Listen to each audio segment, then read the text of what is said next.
God, mixing in general is just kind of boring, dude. It's a boring process. I hate it. God, I hate mixing. It's like the worst.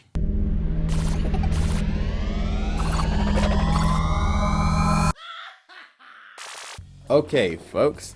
Welcome to a mixing session. A session in which we mix. Now, Max, guess what? And now we mix. Yeah. Shout out to the old Sam the cooking guy. If you want me to make you a theme song, I'll do it. Just let me know. I don't even know what brand this is. Sometimes I wear these. They're supposed to block blue light, and so they help my eyes sometimes. It's a long time goal of mine to not be blind by the age of 40, you know. My dad was blind. He was 50% blind by the age of 8. So when you think about it, I'm doing really well. I've got both my eyes. Let me show you what we got set up for a session here. We took 3 takes of this live set. And so between the 3 takes, I picked the best one out of each section to get this. Okay, so now I'm gonna do a little bit of organizing and coloring because it's fun to have it in color-coded things. When it comes to mixing, coloring your tracks is really gonna be the most important part of the entire process. If you don't color your tracks, it's not gonna work sonically. You're gonna have to trust me on this. I think it's gonna release some spell from your computer or something. Like not coloring your tracks before you start mixing is gonna release Megalodon. Okay, we also have a trumpet. Just color your tracks, cause it's fun. That's the point. Have a little fun while you're mixing. That's all I'm trying to say. You don't really need to color them, but I'm going to. It's gonna be fun. Gain staging is really important because it just helps you start in a good spot. And basically what it is you go through each track that you have and you make sure that the loudest part of the track peaks at -12. And if you get everything at the same spot, your mix is probably just gonna sound good off the bat. So let's gain stage some stuff here. What we've done in the session is like a medley, basically. This is how we do our live show. So I'm gonna pick a kind of a hefty spot in it.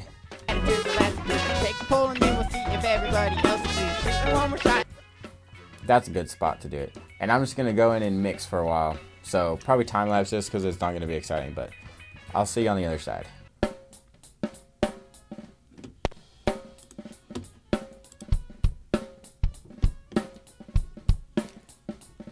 That's not bad. I kind of have a workflow that I like to follow when I mix. And keep in mind that I actually really hate mixing. It's actually, I hate it so much. That's kind of a good little lick I came up with there. I didn't know I could do that. The only reason I do it is because I can't afford to pay anybody else to do it. So.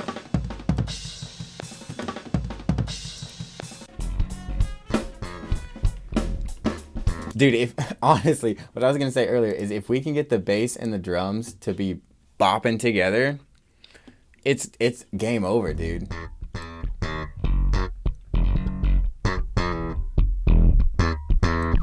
So my vocal is a little bit interesting in that it has a crap ton of my snare drum in it. Today I got my keys and I just laid back. Hit the cap and made some friends before I came back. So that's gonna be fun to deal with. It's not gonna be easy to deal Then we with. started classes and you know I hate that. All my stress on that and mad of making friends and making rap. Missed a word there, but nobody will know. Had no live, need owe it, made for rich, by the rich, keep you rich, cause you a girl. Wanna be making when I land, wanna make bacon so I tan. As of all you filthy rich philanthropics, maybe we should let. Sorry, got distracted. Okay.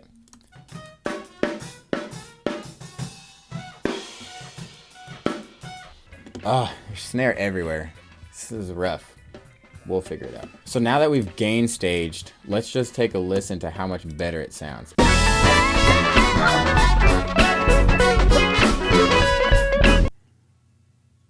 Sometimes gain staging doesn't help it sound better at all. Mixes sound bad for most of the time. 90% of the time, the mix is just like, ugh. And then the last 10%, you're like, yes! Yes! It's working. I'm gonna just let it loop and loop and loop, and I'm gonna just be fiddling with the faders, okay, the whole time. By the end of it, it should sound balanced.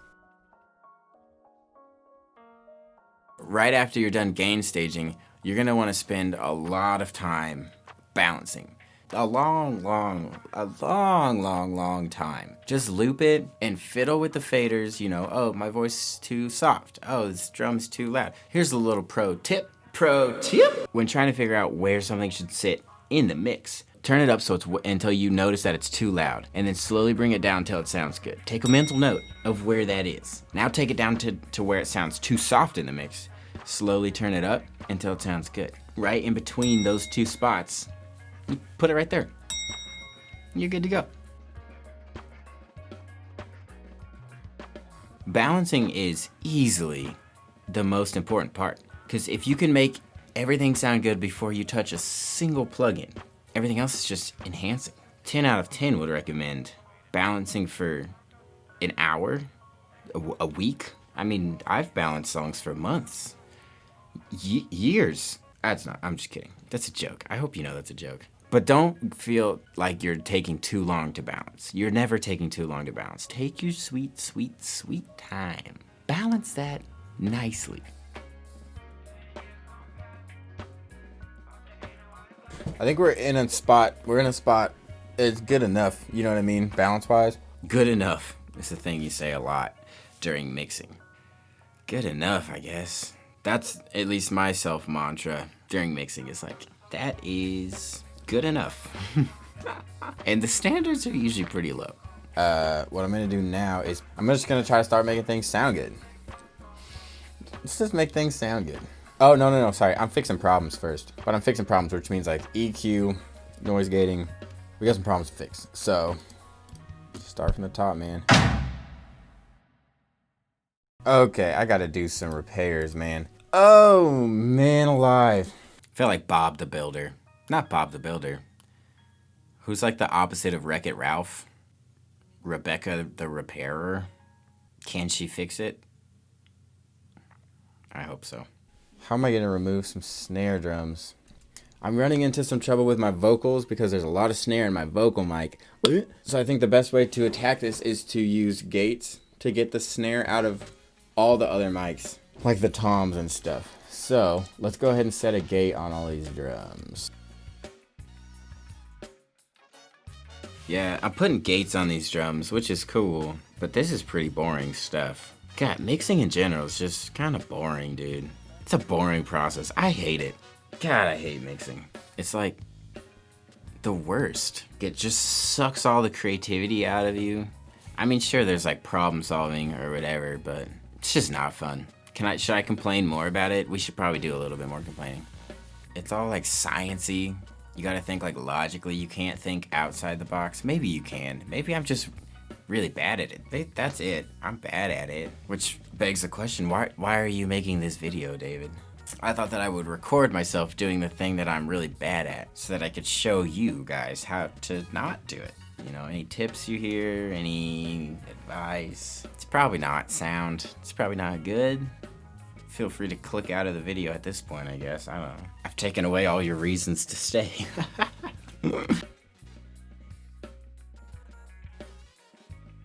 You can make all the instruments sound good, but individually good is not always collectively good. So you should make everything sound as interesting as possible. Yes. But then once you've got all these interesting sounds, they still have to come together and fit and make a sonically pleasing song. So at that point, EQ is one of your best friends, you know? Say I spent a lot of time on this guitar, making it sound interesting, but by the time I get to mixing it into the track, I might end up sweeping out all the low end up to like 1,000 hertz, maybe 2,000 hertz. And another pro tip, stuff is always gonna mangle up right at 500 hertz and 250 hertz. Check every track as you're making it sound interesting, as you're trying to fit things together. Try taking a big scoop out of 500 hertz, sometimes a big scoop out of 200, depending on what it is. See if it doesn't meld a little bit better. I think it will.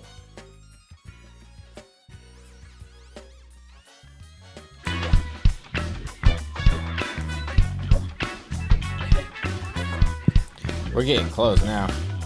Big man. That's it. Oh, sorry. Sorry. Hey, you hit the. Where do I put my thing? Okay. That sounds like a good little lick. It is consistently behind. How is that? Oh, I just figured something out. There's so much snare in my vocal mic that I wanted to use it. I mean, it's kind of just gonna double as the meat of the snare, but it was doing some weird things with all the snares in the other mics. But I'm realizing now that there's just a least little bit of latency in my vocal mic because it was running through my vocals, through a cloud lifter, through an effects. There's like the smallest, so you can literally see on these snare hits that it's just literally behind. So I'm gonna do a dangerous thing. I'm gonna see what happens when I move it and try to sync it up a little bit better. Dang, you gotta be kidding me, bro.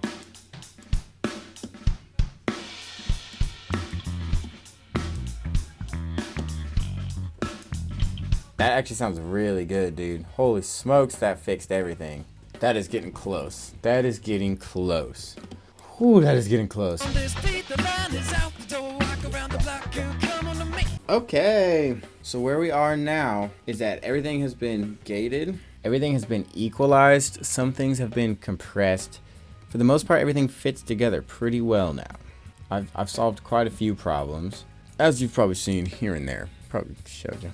Excitingly, we're into the phase where we get to make things interesting. We get to put some effects on stuff, some like actual effects. We're not just cleaning up anymore. We're gonna cut loose, and that is fun to me. I'm gonna take a quick break because it's important to rest your ear holes every once in a while when you're mixing. Pro tip. And your eye holes. Your nose holes are less important in the whole shebang, but you should rest them as well every once in a while. Pro tip, protect your face orifices, you know, while you're mixing. Really though, your ears are important. So take a step back, turn that volume knob down a little bit. You don't have to mix with it super loud. Mix quietly. Let your ears breathe. Might I also suggest a nice open-backed set of earphones? I use the Behringer DT770s. They're not open-backed, but they're really good. I could wear them for a week straight. That'd be a fun little vlog. Music producer wears his headphones for a week straight. Let me know. I'll make it. Put it in the comments. I'll make it. Now comes the fun part. We literally, all we do now, this next stage of the mix, is to literally just go through each track and enhance it. This is fun for me because this is what I do. I just take sounds and enhance them in like my normal production. That's my favorite thing, is to just make something that doesn't sound good sound better, or sometimes even good. And some things are more important to enhance than others. For instance, like how different do you have to make a hi-hat sound? Sometimes very differently, sometimes not, you know? So certain things we're going to spend more time enhancing than others. Some are just going to be, we're going to be like, that's probably good enough, and we'll move on. Use your discernment. But this is really fun, so let's dive in. What is the most important thing to enhance? So I've got these overheads here.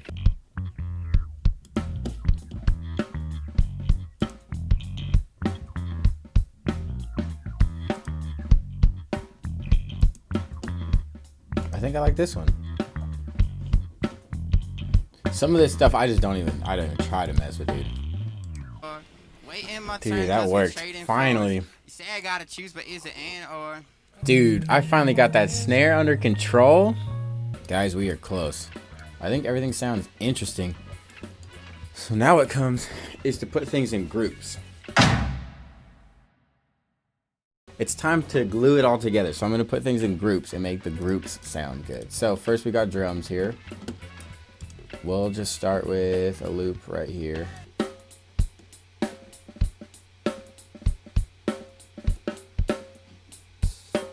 Whoops.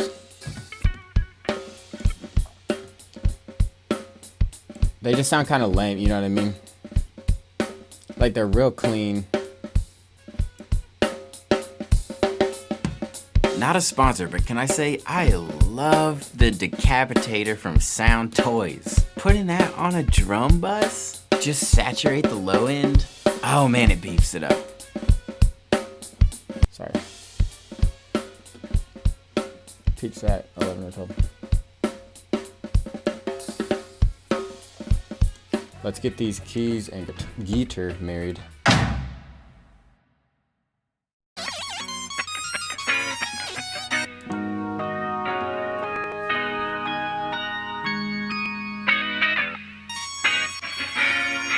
lot of people will tell you to set up buses for your reverbs. There's a proper way to do it. And you know what? I just don't know what it is, and I'm too lazy to find out. Sometimes I'll put reverbs right on the tracks. I'm just a kid. I'm just having fun. I'm gonna get macked in the comments about it, though.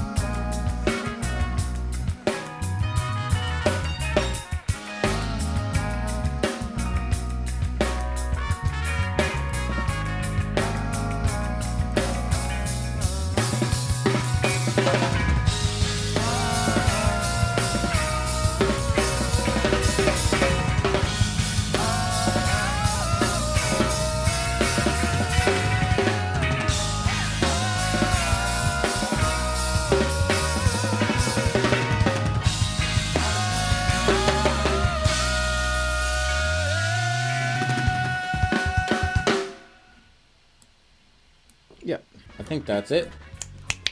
I'll make the next video about mastering. That's a smart idea. Alright, I'll see you guys next week.